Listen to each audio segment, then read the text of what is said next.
Here I am with this video on the approach for the prelims 2020, which you guys can take at this juncture. That is when we are at around 1 month from the scheduled date of examination of the prelims 2020, and that is 31st of May, right?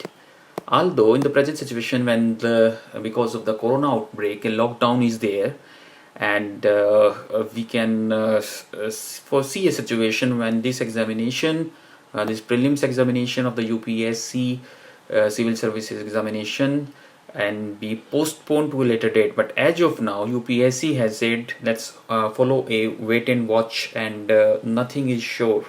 So you must prepare a strategy in which you should consider the 31st May as the date of the examination. So in this video, we will talk about the strategy for the revision and value addition in this period of around a month. I am again stressing that this approach is not for the prelims overall. This approach is only for the revision for the aspirants at this juncture when around 1 month is there. Okay, so this is not for new aspirants. Then in this video we will also discuss, I will also talk about the approach on the day before as well as the approach on the examination day.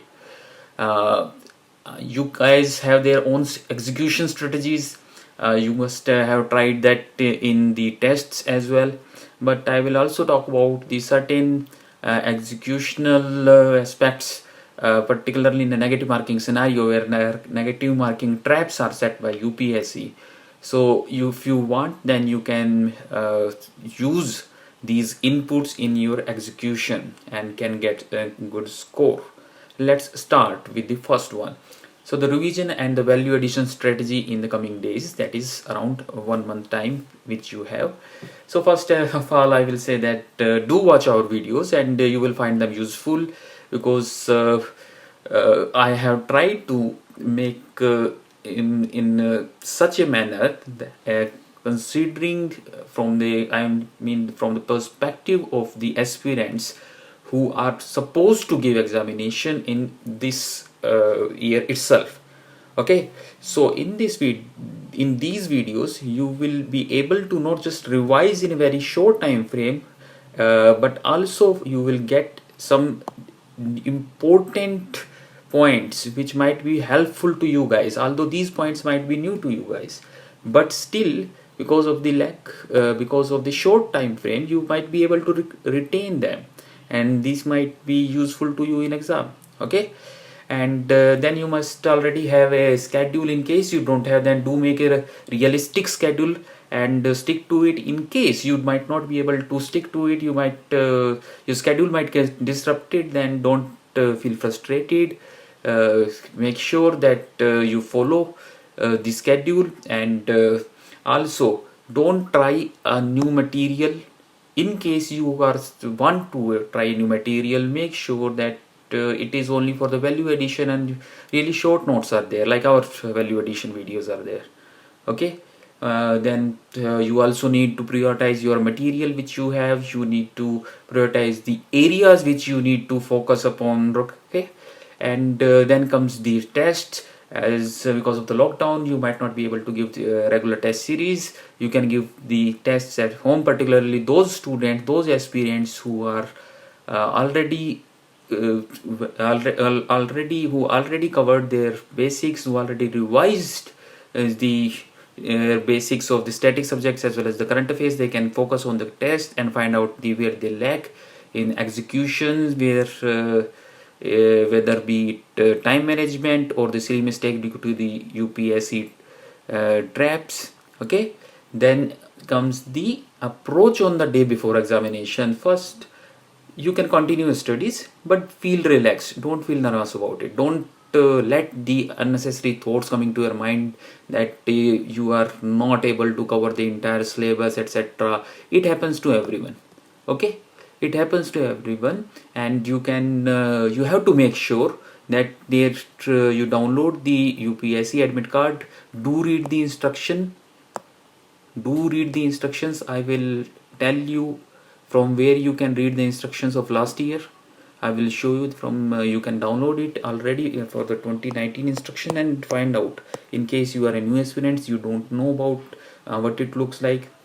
Okay, and about MCQs, one thing many people do is many aspirants do is they try to solve MCQs on even on the day before examination. But how many MCQs you can solve? At you still want to attain the mode of examinations. So one thing you can do is you can start reading the solved MCQs with answers. Okay, by it you will be able to get into the mode of the prelims, and at the same time you will be able to cover a lot of areas, a lot of questions, a lot of material. Next, the admit card. Don't worry about the admit card. That admit card you won't get to know whether admit cards are out or not, because UPSC will send you a message as well as an email. Moreover, your center or your friends will tell you. So this worry is just a wastage of time. This is a link which I was talking about, that this link is actually for the 2019, and here you can get to know about the instructions which you will similar instructions will be there for the 2020. Some extra instructions might be there because of the corona outbreak, but these instructions you must go through. You can start here. This is the download screen on the upsconline.nic.in about the e-admit card, which you can download using registration ID or roll number. And don't worry, even if you forget, then there is still a process, so don't worry about these aspects. And this is the sample picture of a UPSC prelims admit card, in which these names and other data like photographs etc has been removed. There are some instructions, basic instructions, as well as the timings of the examination, center name, and as well as venue. And approach on the day of examinations. Feel relaxed. Feel relaxed. Consider it a normal day. Sleep properly. Wake up in the normal times. Don't study. This is my personal suggestions. And do make sure, because particularly in this area, in this year, when corona outbreak is there and some issues with transportation might be there. Okay, so make sure that you do reach the exam center in time, and you need to make sure that the items which you need to carry, like the admit card as well as identity card, passport size photographs, are there. You need to make sure these things are there, as well as money. Okay, there should be a black ballpoint pen, more than one, and it is because UPSC prelims only black ballpoint pen is allowed to fill the OMR responses. Okay, next, the approach in the examination center. When you will reach the examination center, you will be frisked. That is normal process. And then make sure that if you feel to go to toilet, then you should do it immediately after entering the examination center. Then go to the examination hall, and make sure, don't look at the other student, don't look at the other aspirants. Examination hall will be something like that, in which invigilator will be there and student aspirants will be sitting like that. And you can go to your seat, your allotted seat according to your roll number. You can sit there, you can shut your eyes, and you can sing a song. You can in your mind, and just be cool and calm. Okay, and when OMR and question papers will be distributed to you, you will be asked to fill the necessary requirements like roll number etc. In case you have any problem with that, then invigilator will help you. Now comes the white marker issue.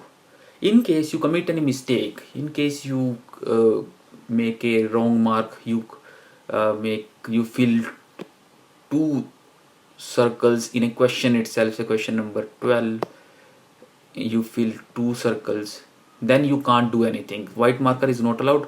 And please don't try to remove one of these circles with your pen cap etc, with your nail etc. In case you damage the OMR, then your entire paper, entire OMR will be rejected. Okay, so please do avoid this. Now, I already said that OMR, you need to make sure you should not make any unnecessary mark. Please avoid sweat to or water to fall upon it, right? Now, as I have shown you here, that in between two examination there is a time gap, right? So what to do in that time gap? So immediately after coming out of the paper, you can go to toilet, then you should go to a shaded place, relax, eat and drink as soon as possible, so that by the next paper you will be refreshed and ready to go. As you know, in the prelims, in civil services prelims examination, paper 1 is counted in merit. So many students consider that paper 1, let's find out the doubtful questions answer, let's discuss about it. So please avoid it. Don't check the answers of doubtful questions and don't study for the next paper itself. Okay, just relax and relax. Now, most important thing, execution strategy. First portion of it is time management, which you will only feel in GS paper 1. GS paper 2, you normally you don't need the time stress, time requirements. There will be a clock in the room. In case somehow there is a not one, then you can take your normal watch, normal wristwatch. But UPSC instructions, there is quite clearly mentioned that no programmable watch is allowed. Okay, then this is very important point. In case you have some problem with the interpretation of a question, comprehending a question, then you can check out the translated translation of that question to get to know the better meaning of the question. It might give you better quality, better clarity, sorry. Okay, now what should be the ideal attempt? The answer of this question is there is no answer. Okay, this is a subjective answer of it. For example, some people consider that in case the question paper is difficult, then I will attempt, some aspirants consider that I will attempt less, and vice versa. But how can you find out the question paper is difficult or not in real time during the examination time? Because you won't be able to cover the first reading, the so-called first reading of the entire question paper by say 1 to 1.5 hours, depending upon the individual speed. And now, even after that, you will only have a feeling of the difficulty level and not have a correct idea of it, which even say 2 or 3 days after, even teachers are not able to get to know about the difficulty level, about the toughness of the examination. So in this situation, the ideal attempt, which depends on one's own preparation level, you might feel it difficult, I might say it is okay, right? So ideal attempt is somewhere between too low and too high. What is too high? Some students attempt 100 questions. Some they attempt all the questions, considering that this is the best strategy. But this is strategy is for those who are not prepared at all, who consider it as a guesswork, kind of a guesswork. Okay, so in case, because there is 1/3 negative marking, you are bound to make mistakes, you are bound to get trapped in the negative marking scenario if you are going to attempt 100 questions. And in case you are going to attempt two less questions, say 70, 60, then your accuracy level in UPSC prelims is never good. Most of the students fall trapped in this.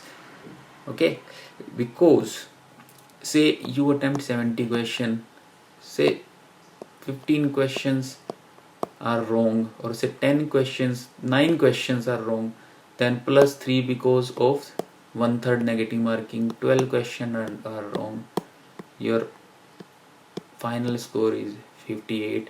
Although 9 questions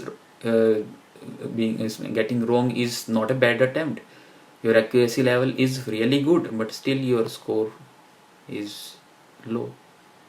I mean, it is not too low, but I mean to say, usually your accuracy level is not that good. So it depends on you. What is your accuracy level? Accordingly, you can decide whether you want to attempt 75 or 85 question. Okay. So many guys, I am telling you a strategy with many students follow, including me. And although I have not never failed in this strategy, in all my uh, five UPSC attempts which I gave, I failed in first attempt, and after that in five UPSC prelims attempt, I scored really well. Went to the 3 interviews, and actually I attempted say 90 to 92 questions. It depends on, I mean, in the first reading, whatever question I encountered which I have no idea, I crossed it. Many students do it. And on the questions in which I have some doubt, I encircled. Okay, say question number 10, I encircled. At the end of the first reading, I will count these. Say there are 8 such questions are there which I have crossed. Means I am not going to revisit them at all. I don't have any idea whatsoever. I am not going to leave them without careful observation in the first go. Okay. Sometimes some questions look like they are very difficult, but the answer, even just by 10% of your knowledge, and the rest is the logical eliminating the using the principle of elimination, principle of exclusion, you can find out the answer. So you have to make a careful observation, then try it only before leaving it, but don't waste too much time on such questions. And then I will count these doubtful questions. Suppose there are 22 such questions are there. Now after ending these 8 questions, my attempt is 92. Now in case I am going to leave all these 22 questions, in case I am going to leave all these 22 questions, then my final attempt will be 70, but I will consider it too low. I want to raise it to 80. So I want to attempt at least 12 questions from these. So I will attempt 12. I will prioritize these 12 questions from these 22 questions to make my attempt around 80. And these calculations is not that difficult. It is very easy, very quick calculations. You can do it in your mind. Okay, so my attempt will be around 80, 78, 80, 82, etc. like this. Okay, now which 12 questions to choose, they depends on that 50 questions, etc.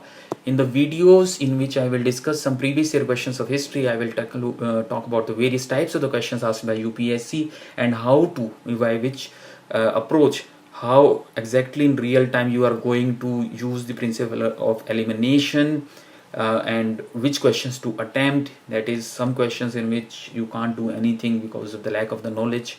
Then in case you are able to you are pretty sure that you have eliminated 2 options and you are in a 50-50 situation, then it is up to you. I'm not going to suggest anything on this. Okay, then you need to find out the 12 best out of these 22. In case you want attempt 80, you can reduce it to 10, you can raise it to 15. It is up to you, right? Now the final aspect is the UPSC 1/3 negative marking, its traps, and whether you should leave it in the first go itself. If you find something, no, do carefully observe. In case you still feel that it is very difficult questions, find out whether any loophole is there. I will show you in the previous year questions. Some questions look like you don't know anything about that and just reading 1 or 2 lines and you leave it altogether. No, do read the questions, and careful observation is the single most important thing here. And this should be continuous. Why continuous? Because of the traps. What are the UPSC negative marking traps? In case a question comes from your area, suppose you are with a geography optional student, a question came from geography and it is quite easy. Then came from polity, you are also quite good in polity or say current affairs, right? That question you know. Then the third question contains a trap. It looks easier, but there is some minor change. There is a trap, okay, which you miss and you commit a silly mistake. So that's why your focus should be high and continuous. So these are the traps, and it do happen, silly mistake do happen, but everybody do commit these silly mistakes. You only need to reduce their count, you only need to make sure you don't commit these silly mistakes by keeping your focus high and continuous. And by following these approach, you can take any inputs from these strategy and score good score and get through the prelim stage. All the best, guys.